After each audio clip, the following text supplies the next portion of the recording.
Martine Perrault, bonjour. Bonjour. Vous avez publié Faut-il croire au Père Noël? Les idées reçues sur Noël.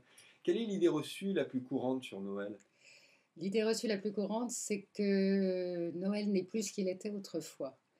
Et ça, c'est ce qui arrive à toute tradition. Noël est une fête religieuse, comme vous le savez, mais c'est aussi une tradition très ancienne qui remonte à l'Antiquité, finalement, où on fêtait la renaissance du soleil.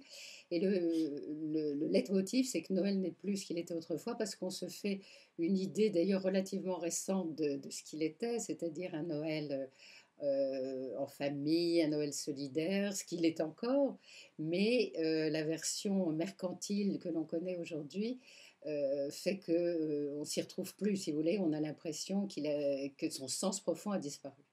Et à votre sens, quelle idée reçue aimeriez-vous voir disparaître définitivement quant à Noël?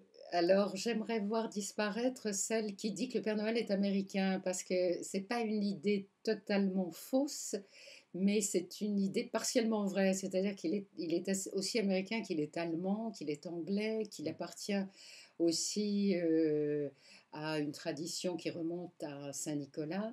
Donc, dire qu'il est américain, c'est effectivement focaliser sur un moment de sa construction, de la construction de ce personnage qui est situé au milieu du 19e siècle et qui est lié à l'histoire des migrants new-yorkais. En fait, le Père Noël, ce qui est formidable, c'est que c'est un personnage nomade, migrant, qui a pris un peu de tous les pays où il est passé. Et c'est un personnage riche d'emprunts. Donc, il est américain dans sa version Coca-Cola, si vous voulez, mais il est Saint-Nicolas dans une version plus française du début du siècle. Il est allemand aussi, voilà. Martine Perrault, je vous remercie. Merci à vous.